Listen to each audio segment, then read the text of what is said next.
Hello student. हम लोगों ने फर्स्ट लेक्चर जो हम लोगों का था तो वो इंट्रोडक्शन टू नंबर सिस्टम था। तो हम लोग यहाँ पे अब स्टार्ट करने वाले हैं फाइनली। हम लोगों का क्लास 10th का ये पहला लेक्चर होगा, ठीक है। जैसा कि लिखा हुआ आप देख रहे हैं, चैप्टर नंबर 1 रियल नंबर्स, ठीक है। हम लोगों ने सब कुछ इसीलिए ही क्लियर कर लिया था पहले ही, ताकि आप लोगों को कोई प्रॉब्लम ना हो। आपको जैसे ही यहाँ पे सामने आए तो आप तुरंत जो है आपके माइंड में क्लिक कर जाएं कि कौन कौन से ये नंबर्स हैं, ठीक है। तो हम लोग बिना किसी देरी के हम लोग स्टार्ट करने वाले हैं, ठीक है। रियल नंबर्स, इसका इंट्रोडक्शन हम लोग सबसे पहले देख लेते हैं कि इंट्रोडक्शन पार्ट में क्या है, ठीक है। इंट्रोडक्शन, इसका सबसे पहले हम लोग जिक्र करेंगे इंट्रोडक्शन। भाई इंट्रोडक्शन का मतलब ये होता है कि हम लोग इस चैप्टर में जो है वो क्या पढ़ने वाले हैं, क्या क्या हम लोग इसमें जानेंगे। तो वही चीज़ है, इंट्रोडक्शन में हम लोग सबसे पहले क्या करेंगे, हम लोग ये देखेंगे कि एचसीएफ कैसे निकलेगा, Euclid's division algorithm, Euclid's division lemma, ये सब हम लोग जानेंगे। और एचसीएफ किसी भी दो नंबर का हम लोग उसमें निकालने का एक नया तरीका सीखेंगे। और इरेशनल प्रूव करने का तरीका सीखेंगे कि ये नंबर कैसे करके इरेशनल है, इसको प्रूव करना सीखेंगे, ठीक है। डेसिमल एक्सपेंशंस के बारे में हम लोग क्लियर करेंगे। तो कुछ ये इंट्रोडक्शन है कि बेसिकली हम लोग इस चैप्टर में क्या पढ़ने वाले हैं, ठीक है। तो हम लोग ये तो इंट्रोडक्शन हो गया हम लोगों का। तो हम लोग आगे बढ़ेंगे और पहला टॉपिक जो हमारा होगा वो क्या रहेगा, ठीक है। हम लोग आगे बढ़ते हैं। हाँ स्टूडेंट, तो हम लोगों का पहला टॉपिक स्टार्ट होता है चैप्टर 1 रियल नंबर्स, ठीक है। यूक्लिड्स डिवीजन लेमा, ये क्या चीज़ होती है यूक्लिड डिवीजन लेमा। देखिए यूक्लिड्स ये जो है ये तो भाई मैथमेटिशियन का नेम है, ठीक है। मैथमेटिशियन का नेम है।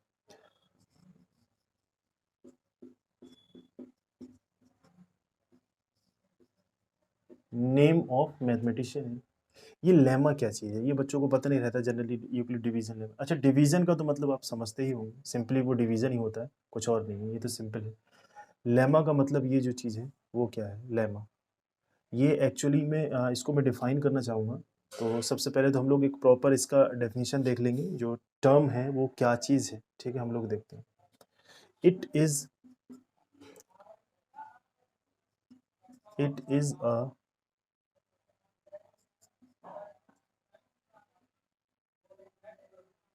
it is a proven statement which is which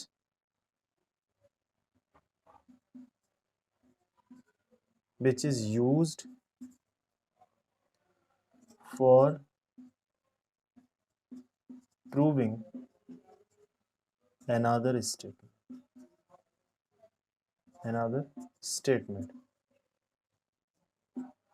ठीक है। it is it is a proven statement which is used for proving another statement. इसका क्या मतलब है, यानी कि ये एक ऐसा स्टेटमेंट है जो कि पहले से ही प्रूव्ड है, हमें उसको प्रूव करने की ज़रूरत बिल्कुल भी नहीं है, वो पहले से ही प्रूव्ड है। और ये स्टेटमेंट जो है वो किसी दूसरे स्टेटमेंट को प्रूव करने के लिए यूज़ होता है। जैसे सपोज़ करो हम लोग बहुत सारे स्टेटमेंट ऐसे होते हैं जिसको हमें प्रूव करने की ज़रूरत नहीं होती, ठीक है। तो आप जैसे कि मैं एक स्टेटमेंट बता रहा हूँ आपको। आपको मालूम है कि अगर हम लोग कोई 5 है और हम लोग डिवाइड कर रहे हैं सपोज़ करो 7 को, तो हम लोग कितने बार भेज सकते हैं 1, तो 5 और अपॉन सॉरी रिमाइंडर जो हमारा बचेगा वो 2 बच रहा है। तो हम लोग उसको ये बोल सकते हैं कि when we divide 7 by 5 the remainder is 2। तो इसका मतलब ये लगता है कि ये स्टेटमेंट जो है वो पहले से प्रूव है, इसको प्रूव करने की ज़रूरत नहीं है। ऐसे बहुत सारे स्टेटमेंट्स होते हैं जिसको प्रूव करने की ज़रूरत नहीं होती, वो पहले से ही प्रूव्ड रहते हैं, ठीक है। और वो किसी दूसरी चीज़ को प्रूव करने के लिए यूज़ की जाती है। तो ये लेमा का सिर्फ यही मतलब है कि कोई भी प्रूवन स्टेटमेंट जो पहले से ही प्रूव हो और हमें उसका यूज़ करके किसी दूसरी चीज़ को प्रूव करें या किसी दूसरे स्टेटमेंट को प्रूव करें। हाँ, तो हम लोग ये देखते हैं कि वो स्टेटमेंट एक्चुअली में क्या था, ठीक है। जो यूक्लिड्स डिवीजन लेमा जो स्टेटमेंट है वो एक्चुअली में क्या है, वो ये रहा। स्टेटमेंट क्या है जो यूक्लिड्स ने दिया था, वो स्टेटमेंट ये है कि given that positive integers a and b there exist unique integers Q and R such that A equal to B Q plus R, और जो R होगा वो ग्रेटर देन और इक्वल टू 0 रहेगा और लेस देन B रहेगा। इसका क्या मतलब है कि कभी भी दो इंटीजर्स होंगे A और B, ये दो पॉजिटिव इंटीजर्स, ठीक है। सबसे पहले आप माइंड में ये सोच के चलिए पॉजिटिव, यानी कि 0 नहीं है, इन दोनों में 0 नहीं है, ठीक है, ध्यान रखना 1 2 3 4 5। तो उसने ये कहा कि जब भी कभी भी ऐसा होगा तो ये स्टेटमेंट कभी भी अगर आ जाए तो दो यूनिक इंटीजर्स हमेशा आपको मिलेंगे, वो यूनिक रहेंगे, ठीक है। उनके साथ में कोई इसके अलावा Q और R के अलावा दूसरे इंटीजर नहीं आएंगे। अगर A और B हैं तो A और B के साथ अगर Q R आ गए तो आपको क्या बोलते हैं, किसी और के साथ ये नहीं दिखेंगे, मतलब A और B फिर किसी और के साथ नहीं हो सकता, ठीक है। तो मैं इसका एग्जाम्पल बता रहा हूँ कि ये स्टेटमेंट का एक्चुअली मतलब क्या है। वो मतलब ये है कि जैसे सपोज करो मेरे पास ये दो पॉजिटिव इंटीजर हैं 7 एंड 4, ठीक है। 7 एंड 4 ये मेरे पास दो पॉजिटिव इंटीजर आप देख रहे हो। तो मैं इसका क्या करने वाला हूँ, देखो अगर मैं A की जगह ये ले लूँ, A इक्वल टू 7 हो जाए और B इक्वल टू मेरा 4 हो जाए, ठीक है। तो इसके साथ में दो कौन से और इंटीजर हैं जो एग्जिस्ट करेंगे, तो देखो वो क्या है। अगर इस स्टेटमेंट के साथ में रखूंगा तो देखो A की जगह पे मैं क्या रख देता हूँ, A इक्वल टू क्या है अभी, बी क्यू प्लस आर है ना, ठीक है। तो मैं A की जगह क्या रख देता हूँ भाई 7, B की जगह क्या रख देता हूँ भाई 4। लेकिन ये दोनों इक्वल तो है नहीं, ये दोनों 7 इक्वल टू जो 4 लिखा है ये दोनों सेटिस्फेक्शन तो नहीं करें, क्योंकि भाई 7 और 4 दोनों बराबर नहीं है। तो इसके साथ दो यूनिक इंटीजर्स और होंगे, यानी कि मैं 4 को 1 से मल्टीप्लाई करूं, फिर मैं 3 ऐड करूं। तो बेसिकली आप ये कह सकते हो कि 4 से मैंने अगर 7 को डिवाइड करूंगा तो 1 टाइम जाएगा और रिमाइंडर जो है मेरा 3 रहेगा। तो यही मतलब है कि 7 और 4 जो है वो A और B थे पॉजिटिव इंटीजर, उसके साथ में यूनिक इंटीजर एग्जिस्ट करें कौन कौन से 1 एंड 3, ठीक है। तो ये मतलब है अब 7 और 4 के साथ में 1 और 3 के अलावा कोई दूसरे इंटीजर नहीं होंगे, ठीक है। तो ये आपको ध्यान रखना, बस यही मतलब है यूनिक इंटीजर का कहने का, 1 और 3 के अलावा कोई दूसरे यहाँ पे इंटीजर नहीं हो सकते। दूसरी चीज हम लोगों ने ये कहा कि R जो है वो 0 से बड़ा रहेगा या उसके बराबर हो सकता है। तो देखो R की जो वैल्यू है यहाँ पे वो क्या है 3 है, इसका मतलब 0 से बड़ी है, और B से छोटा रहेगा। तो B की वैल्यू क्या थी 4, तो देखो 4 से ही छोटा है। तो इसका मतलब ये है कि हमारा जो यूक्लिड्स डिवीजन लेमा का जो स्टेटमेंट है वो उसका एक्सप्लेनेशन ये रहा, ठीक है। इसका हम लोग यूज करेंगे किसी और जगह पे। अच्छा एक चीज इसमें और भी यूज होगी, वो मैं क्लियर करूंगा। हाँ स्टूडेंट, तो वो सब तो हम लोगों ने क्लियर कर लिया, यूक्लिड डिवीजन लेमा उसका स्टेटमेंट जो था वो आपने नोट कर लिया होगा। यहाँ पे हम लोग एक चीज़ और भी है, यूक्लिड डिवीजन एल्गोरिथम। ये तो सब सेम ही चीज़ है कि यूक्लिड्स ने ही दी दिया है। ये एल्गोरिथम क्या है, ये एल्गोरिथम देख लो पहले, सबसे पहले क्या है एल्गोरिथम जो है वो बेसिकली एक ऐसा वर्ड है जो कि comes from this word comes from the name, यानी कि किसी के नाम से आया होगा। तो वो देखो कौन, comes from the name of 9th century, यानी कि 9th सेंचुरी में 9th सेंचुरी पर्शियन मैथमेटिशियन,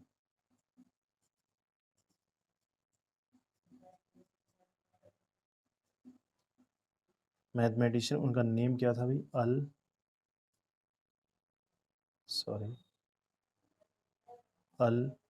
ख्वा ख्वारिज़मी, ठीक है।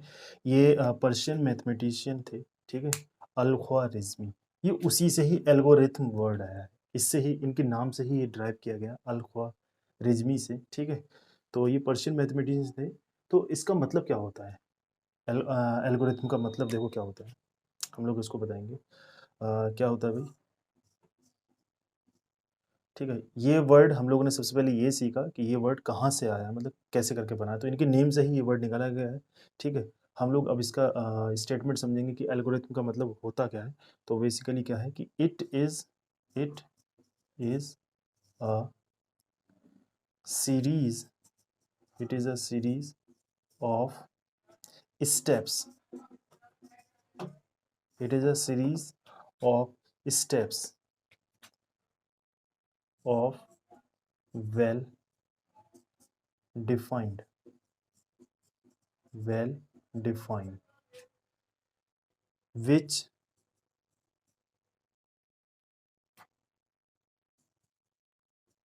which gives a procedure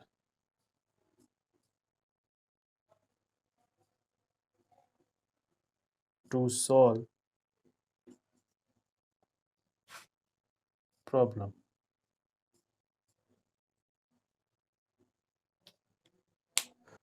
हाँ, एल्गोरिथम का मतलब क्या है यहाँ पे ये देखो, it is a series of steps of well defined which gives a procedure to solve problem. तो कहने का मतलब ये है कि एक्चुअली में ये एक प्रोसीजर है, मतलब स्टेप बाय स्टेप किसी भी प्रॉब्लम को सॉल्व करने का जो तरीका होता है उसको हम लोग एल्गोरिथम बोलते हैं। स्टेप बाय स्टेप किसी भी प्रॉब्लम को सॉल्व करने का जो भी तरीका होता है उसको हम लोग एल्गोरिथम बोलते हैं। वो कुछ भी हो सकता है, तो इन्होंने एल्गोरिथम भी दिया था। वो एल्गोरिथम क्या था, एचसीएफ निकालने का तरीका क्या है। वो जो हमारा रहा लेमा, वो एक स्टेटमेंट था कि इन्होंने कौन सा स्टेटमेंट दिया जिसका हम लोग यूज़ करेंगे। एल्गोरिथम का भी प्रोसेस यूज़ करेंगे हम लोग, और कुछ हम लोग उससे फाइंड आउट करेंगे जो कि एचसीएफ होगा हमारा। ठीक है। तो बेसिकली हमारा यही है कि ये जो है वो वेल डिफाइंड स्टेप्स का एक प्रोसीजर है जो किसी भी प्रॉब्लम को सॉल्व करने के लिए यूज़ होता है। ठीक है। तो एल्गोरिथम ये रहा, और वो जो मतलब ये जो वर्ड है वो अल-ख्वारिज़मी इनके नाम से ही निकला है, जो पर्शियन मैथमेटिशियन थे 19th सेंचुरी मतलब सॉरी 9th सेंचुरी में। ठीक है। और लेमा भी आपको अंडरस्टैंड हो गया होगा, पिछले उसमें कवर कर लिया हम लोगों ने। ठीक है। हाँ स्टूडेंट, यूक्लिड डिवीजन लेमा जैसे कि हम लोग क्लियर कर रहे हैं इसको। अब इसके एप्लीकेशन है, मतलब इसका यूज़ है तो हम लोग कहाँ कहाँ करेंगे। सबसे पहले तो ये कि यूक्लिड डिवीजन लेमा या फिर यूक्लिड डिवीजन एल्गोरिथम, बहुत सारे लोग जो है दोनों को एक ही चीज़ मानते हैं और बोल भी देते हैं, तो उसमें कोई मुश्किल नहीं है। ठीक है। तो सबसे पहले इसका यूज़ कहाँ है। ठीक है। इसका यूज़ हम लोग करेंगे used used for used for compute compute the HCF of two positive integers. ठीक है। दो इंटीजर्स का हम लोग क्या बोलते हैं, पॉजिटिव इंटीजर का एचसीएफ निकालने के लिए इसका यूज़ करें। और एक और भी used for verify the property of numbers. Numbers की प्रॉपर्टी को हम लोग वेरीफाई करने के लिए भी यूज़ कर सकते हैं। ठीक है। तो ये दो यूजेस हैं जो हम लोग मेनली पढ़ने वाले हैं। इसमें हम लोग पहला यूज़ ये करेंगे कि एचसीएफ कैसे निकाला जाता है डिवीज़न लेमा या फिर डिवीज़न एल्गोरिथम का यूज़ करके, यानी कि यूक्लिड डिवीज़न लेमा या फिर यूक्लिड डिवीज़न एल्गोरिथम का यूज़ करके एचसीएफ कैसे निकालते हैं, हम लोग पहला एप्लीकेशन इसका पढ़ने वाले हैं। ठीक है। तो ये आप नोट कर सकते हो, ये दो यूज़ हम लोग मेनली पढ़ेंगे यहाँ पे इसका यूज़ करने के लिए। और भी यूजेस होंगे, जैसे जैसे आएंगे हम लोग डिस्कस करते जाएंगे। ठीक है। हाँ स्टूडेंट, हम लोग एग्जाम्पल नंबर 1 पे आ गए। जैसा कि हम लोग जितना भी इससे पहले इंट्रोडक्शन था वो हम लोग सब क्लियर कर चुके हैं। अब जितने भी आपको अगर किसी की क्वेरी या फिर कुछ भी हो सकता है, डाउट रह गया होगा, कुछ कन्फ्यूज़न होगी, तो वो यहाँ पे सब एग्जाम्पल में हम लोग क्लियर आ जाएगा। हम लोग एनसीईआरटी के एग्जाम्पल भी करेंगे, एक्सरसाइज का एक एक क्वेश्चन करेंगे, एग्जाम्पल भी सारे क्लियर करेंगे। ठीक है। तो ये एग्जाम्पल नंबर 1 है। जैसे जैसे टॉपिक होते जाएंगे वैसे वैसे एग्जाम्पल एक्सरसाइज तरीके से करते जाएंगे। ठीक है। तो ये एग्जाम्पल नंबर 1 है, उसने कहा use Euclid's division algorithm to find the HCF of 40 52 and 12576। ठीक है। यानी कि 4052 12576 का हमें एचसीएफ निकालना है और यूज़ करना है डिवीजन एल्गोरिथम, यानी कि वही यूक्लिड डिवीजन लेमा या फिर यूक्लिड डिवीजन एल्गोरिथम का हम लोगों को यूज़ करना है। तो हम लोग इसमें क्या देखेंगे, सबसे पहले तो आपको ये पता लगाना होगा कि इन दोनों में से बड़ा कौन सा है। ठीक। तो आपको ये क्लियर दिख रहा है, इसका सॉल्यूशन आप देख सकते हो। ठीक है। सिंस सिंस 12 576 ग्रेटर है किससे, 4052 से, ठीक है। तो ये हमारा ए हो जाएगा और ये हमारा बी हो जाएगा। तो हम लोग इसको यूज़ कर ले रहे हैं, let A equal to 12576 and B equal to 4052, ठीक है। तो ये हमारा बी हो गया। जो ग्रेटर होता है हमेशा आप उसको ए ही एज्यूम करेंगे, ठीक है। तो हम लोग यूजिंग करेंगे, by using Euclid's division algorithm, ठीक है, बाय यूक्लिड डिवीजन एल्गोरिथम, ठीक है। उसका वो क्या है भाई, हम लोग वही यूज़ करते हैं। तो वो हमारा क्या रहता है, वो स्टेटमेंट तो आपको पता ही होगा, A equal to B Q plus are, ठीक है। तो हम लोग ए और बी की सबकी वैल्यू रखते हैं। ए की जगह पे आप ए रख लो भाई, क्या है 12576, ठीक है। और इक्वल टू बी की जगह पे आप वी रख लो 4052, इससे इसको डिवाइड करो, ठीक है। जब डिवाइड करोगे तो आपका कितना बार जाएगा, 3 डिजिट्स यहाँ से गायब करो, 3 डिजिट्स यहाँ से गायब करो, यहाँ से 4 बचता है, यहाँ से सिर्फ 12% है। तो 4 आप जो है डिवाइड करोगे, जब 4 से डिवाइड करोगे 12 को, तो आपके 3 बार जा रहे हैं, ठीक है। आप इसको करके देख सकते हो, ये बहुत छोटी छोटी चीज़ें हैं, ये ज़रूरी नहीं कि क्लियर की जाए, ठीक है। 4 3 जा, ठीक है। अब जितना भी आता है और रिमाइंडर जितना भी बचेगा वो हम लोग यहाँ पे लिख देंगे, ठीक है। तो हमारा क्या रहेगा, प्लस, तो वो हमारा रह जाएगा 420, ठीक है। 420 जो है वो हमारा प्लस हो जाएगा। हम लोग जो है नेक्स्ट स्टेप में क्या करेंगे, ये जितना भी बी बचता है तो हम लोग उसको क्या करेंगे, यहाँ पर रख लेंगे 452, ठीक है, इक्वल टू, और जो रिमाइंडर बचेगा वो हम लोग यहाँ पे लेके आएंगे 420, ठीक है, इनटू। अब हम लोग यहाँ पे देखेंगे, देखो हर स्टेप में आप उसको याद रखना कि हमेशा जो भी बी की जगह पे होगा आप उसको इधर लेके आओगे, और आर की जगह पे जो भी होगा उससे डिवाइड करोगे, ठीक है। तो आप जब देखोगे इसको डिवाइड करके तो कितना जा रहा है वो आप देखोगे, तो यहाँ पे 9 बार जाएगा, ठीक है। और प्लस समथिंग जो भी रिमाइंडर बचेगा आप इसको सब्ट्रैक्ट करके देखोगे तो आपका रिमाइंडर जो है वो 272 आएगा, ठीक है। तो ये आपका रिमाइंडर आ गया। अब आपका फिर से वही है, तो बी की जगह पे यहाँ पे ये देखो क्या है, तो बी की जगह पे आपका यहाँ आ जाएगा, तो ये कितना है 420, जो भी बी की प्लेस पे रहेगा वो ए की जगह पे आ जाएगा, इक्वल टू। अब जो भी आर के प्लेस पे था ये यहाँ पे आ जाएगा, और ये हम लोग तब तक करेंगे जब तक आर जीरो ना हो जाए। ये हम लोग कब तक करेंगे, जब तक आर जीरो ना हो जाए। तो हम लोग देखेंगे इसको नेक्स्ट स्टेप में। तो हमारा ये वन टाइम ही जाएगा, क्योंकि अगर हम लोग डबल बार कर देते हैं तो ये इससे ज़्यादा हो जाएगा, तो वन टाइम ही हमारा जाएगा, प्लस जो रिमाइंडर हमारा बचेगा वो बचेगा 148, ठीक है। फिर हम लोग वही चीज़ करेंगे, जो बी की जगह पे वो ए की जगह पे आ जाएगा। तो ऐसे हम लोग करते जाएंगे टिल द रिमाइंडर ज़ीरो, जब तक रिमाइंडर जो है वो ज़ीरो ना हो जाए, ठीक है, तभी हम लोगों का एचसीएफ आएगा। तो ये यहाँ पे भी 1 बार ही जाएगा, ठीक है, प्लस नेक्स्ट हमारा जो बचेगा रिमाइंडर वो 124 बचेगा, ठीक है। इसको इधर लेके आएंगे 148 इक्वल टू, और हमारा जो रिमाइंडर था वो यहाँ आ जाएगा, ठीक है। फिर से हमारा 1 बार ही जाएगा, प्लस, तो हमारा जो रिमाइंडर बचेगा आपकी वो कितना हो जाएगा 24, ठीक है। अब हम लोग इसको 124 को हम लोग ये यहाँ लेके आएंगे, तो और उसको डिवाइड करेंगे तो कितना जाएगा हमारे पास, 24 से हम लोग डिवाइड करेंगे क्योंकि वो रिमाइंडर है, ठीक है।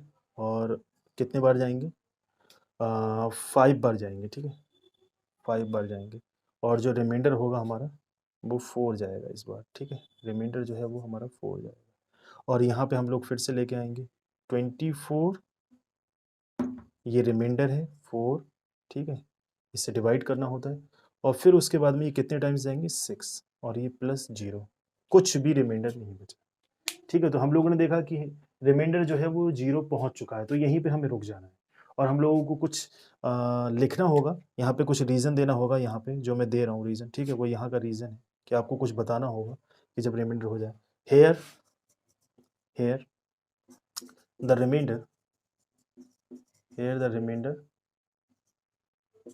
इज बिकम्स 0, ठीक है। जैसे ही 0 हो जाए तो ये जो बी की प्लेस पे जो भी नंबर लिखा हुआ दिखेगा, ये जो बी की प्लेस पर जो भी नंबर लिखा हुआ दिखेगा वही हमारा एचसीएफ हो जाएगा।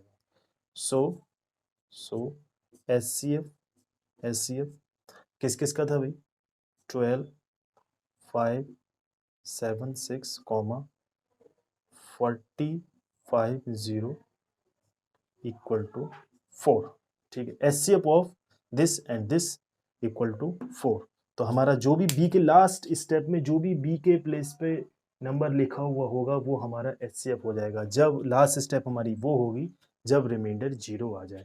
तो ये हमारा पहला एग्जाम्पल था। आई होप जो है आपको समझ में आ गया होगा और इसको नोट कर लीजिएगा प्लीज़, फिर हम लोग नेक्स्ट आगे बढ़ेंगे। हाँ स्टूडेंट, अब हम लोग आते हैं एग्जाम्पल नंबर 2 पे। वो हमारा एग्जाम्पल नंबर 1 था। यहाँ पे कुछ और बोल रहा है, ठीक है आपसे। वो बोल रहा है कि show that every positive even integer. देखो एवरी पॉजिटिव इवन इंटीजर, अब मैं आपको बार बार नहीं बताऊंगा, हम लोग इंट्रोडक्शन टू नंबर सिस्टम में कर चुके हैं।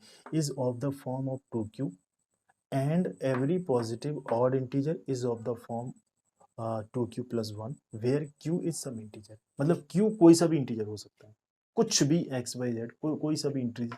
उसने बोल दिया कि q इज सम इंटीजर। ठीक है, सबसे पहले तो ये q की जगह कुछ भी हो सकती है। दूसरी चीज उसने कहा कि जो इवन इंटीजर होते हैं, पॉजिटिव भी हों और इवन इंटीजर हों, वो 2q की फॉर्म में आते हैं। और जो ऑड इंटीजर होते हैं, पॉजिटिव ऑड इंटीजर, वो होते हैं 2q + 1 की फॉर्म में। तो ये हम लोग को कैसे करना पड़ेगा? हम लोग देखो यूक्लिड डिवीजन एल्गोरिथम यानी कि यूक्लिड डिवीजन लेमा का ही यूज़ करेंगे ऐसे क्वेश्चन को प्रूव करने के लिए। ठीक है, तो हम लोग उसको देखेंगे। बहुत आसान तरीका है।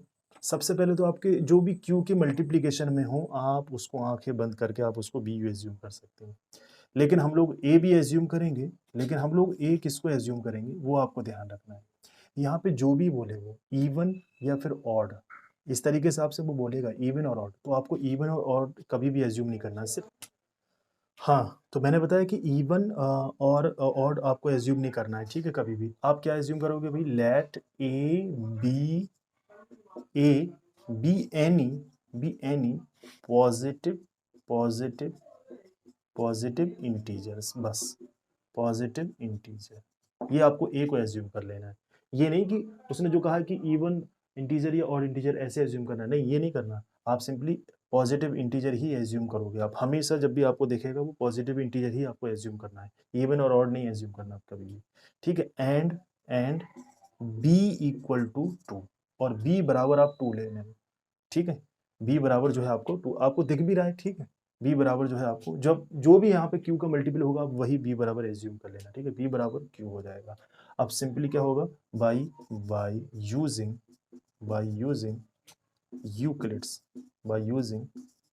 Euclid's division algorithm. ठीक है, एल्गोरिथम।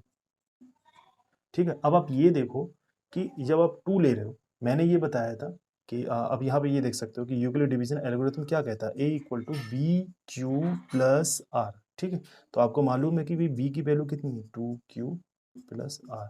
इसके अकॉर्डिंगली r की पॉसिबल वैल्यूज क्या हो सकती हैं? आपको मालूम है कि b की प्लेस पे ये लिखा हुआ है, और हम लोग एक रिलेशन जानते हैं। वो रिलेशन क्या है भाई?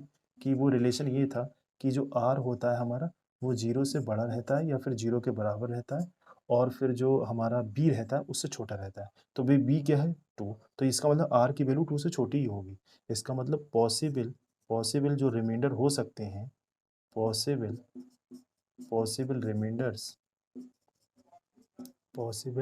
रिमाइंडर्स आर, वो क्या क्या हो सकते हैं? आर की वैल्यू 0 के बराबर हो सकती है, तो बिल्कुल ठीक है। और b से छोटी मतलब 2 से छोटी, तो 2 से छोटी क्या होगा? 1। तो अब 2 पे नहीं जाएंगे हम लोग, या तो 0 होगा या 1 होगा। तो हम लोग देखते हैं एट r बराबर 0 पे देखते हैं कि r बराबर 0 पे a की वैल्यू कितनी हो रही है। जब r बराबर आप 0 रखोगे, 2q प्लस 0, इसका मतलब a की वैल्यू कितनी आ रही है? 2q। ठीक है, अब आप ये बताइए कि जब कोई भी इंटीजर हो, अगर उसकी मल्टीप्लिकेशन में 2 आ जाए, जैसे सपोज करो कि मेरे पास 7 है। ठीक है, मेरे पास क्या है? 7। अब मैं इसके मल्टीप्लिकेशन में अगर 2 रख दूँ तो ये मेरा 14 हो जाएगा। अगर मेरे पास 11 है, इसके मल्टीप्लिकेशन में मैं 2 कर दूँ तो ये मेरा 22 हो जाएगा। इसका मतलब 2 के मल्टीप्लिकेशन में आप किसी भी इंटीजर को रखोगे तो वो आपका इवन ही आपको बनता हुआ नज़र आ रहा है। ठीक है, इवन आप 0 भी रख देते हो 2 के मल्टीपल में तब भी आपको 0 मिलेगा, और मैंने बताया था 0 जो है वो इवन नंबर होता है। इसका मतलब ये कि 2 के मल्टीपल में कोई सा भी इंटीजर होगा तो वो आपका इवन जो हो मतलब इंटीजर कहलाएगा। तो आप यहाँ पे क्या कह सकते हो कि विच इज इवन। ठीक है, तो आप यहाँ पे लिख सकते हो सो कोई सा भी पॉजिटिव इंटीजर होगा वो हमेशा इवन जो होगा वो इस फॉर्म का होगा। एवरी, देखो ये पॉजिटिव हम लोग लेके चले थे, ए को जो है वो पॉजिटिव इंटीजर लेके चले थे, लेकिन ए जो है वो 2q के बराबर और 2q जो है वो इवन आ गया। इसका मतलब ए जो है वो इवन पॉजिटिव इंटीजर आ गया हमारा। तो इवन, सॉरी एवरी, मैं यहाँ पे ये लिख रहा था, एवरी पॉजिटिव इवन इंटीजर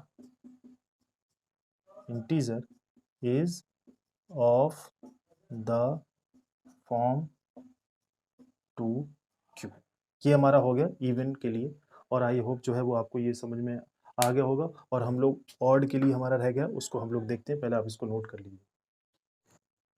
ठीक है, हाँ स्टूडेंट, अब जो है हम लोग आर बराबर हम लोगों ने 0 रख के देख लिया था तो हमारा इवन आया था। अब हम लोग आर बराबर एट अब उसके नीचे से लिखेंगे। ठीक है, जो आपने नोट करा होगा उसके नीचे से लिखना चालू करेंगे। आर इक्वल टू 1 पे हम लोग 1 पे देखना चाहेंगे, तो हमारा आर इक्वल टू 1 पे क्या रहेगा, कैसा बिहेवियर रहेगा, देखो 2q प्लस 1। ठीक है, यही होगा क्योंकि हम लोगों ने आर बराबर 1 वैल्यू रख दी है। अब आप ये देखिए कि ये तो आपको मालूम ही है, ये पहले से 2q जो है वो क्या था, इवन था। कि अगर कभी भी आप किसी भी नंबर की 2 से मल्टीप्लाई करते हो और आप उसमें एक ऐड कर देते हो तो ये तो आपका हमेशा इवन ही आएगा, मतलब 26। ठीक है, और ये प्लस 1, जब भी आप किसी भी इवन नंबर में 1 ऐड करोगे तो हमेशा आपको ऑड नंबर मिलेगा। ठीक है, हमेशा आपको ऑड नंबर मिलेगा क्योंकि 2q आपको पहले से पता था कि वो इवन है, और जब भी कभी भी आप इवन में 1 ऐड करोगे हमेशा ऑड नंबर मिलेगा। ठीक है, तो which is odd, which is odd, ये उसका एक्सप्लेनेशन है। ठीक है, जो ऑड नंबर होगा, अब हमें मालूम है कि कोई सा भी पॉजिटिव इवन इंटीजर होगा, सॉरी ऑड इंटीजर होगा, वो हमेशा इस फॉर्म का रहेगा। कोई सा भी एक्स वाई जेड आप कभी भी लेके आओ तो वो इस फॉर्म का हो जाएगा। लाइक आप इसको देख सकते हो, अगर मैं कहूँ कि 17 है, अगर मैं ये ऑड है मुझे दिख रहा है, ठीक है, तो मैं इसको इस फॉर्म का बना सकता हूँ। देखो 2 इंटू 8 प्लस 1, तो देखो 2 की जगह पे 2 आ गया, क्यू बोल रहा था कुछ इंटीजर होगा तो ये क्यू की जगह पे आ गया 8, वो सम इंटीजर हम लोगों ने पहले ही बता दिया कि क्यू जो है सम इंटीजर है। हाँ, तो हम लोगों ने इसको पहले ही बता दिया कि जो क्यू है वो कोई भी इंटीजर हो, यहाँ पे 8 हो गया तो कोई दिक्कत नहीं है, तो प्लस 1, तो देख सकते हो कि ये जो 17 था वो इसी फॉर्म का आ रहा है। तो इसका मतलब कोई सा भी एवरी ऑड इंटीजर वो हमेशा इसी फॉर्म का आएगा। तो हम लोगों ने ये प्रूव कर दिया है कि so every positive odd integer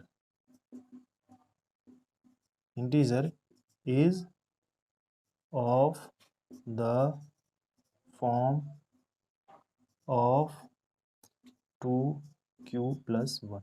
ठीक है, ये हमारा प्रूफ हो गया। आई होप जो है आपको ये दोनों ही एग्जाम्पल समझ आ गए होंगे। अगर नहीं समझ आए होंगे तो आप मुझे व्हाट्सअप कर सकते हैं, और हमारा जो लिंक है वो आपको, सॉरी जो नंबर, कॉन्टैक्ट नंबर है वो आपको डिस्क्रिप्शन में मिल जाएगा। ठीक है, आप उसमें कोई भी क्वेरी जो है पूछ सकते हैं, जो भी आपको क्वेरी है, और कोई भी डाउट है वो भी आप पूछ सकते हैं। तो आप इसको नोट कर लीजिएगा, ये हमारा पूरा का पूरा जो है लेक्चर 2 एग्जाम्पल तक हमारा कवर हो चुका है, और नेक्स्ट 2 एग्जाम्पल हम लोग शॉर्ट क्लिप बना रहे हैं। एक्चुअली बच्चों को परेशानी होती है बहुत लंबी क्लिप देखने के लिए, तो शॉर्ट हम लोग क्लिप बना रहे हैं।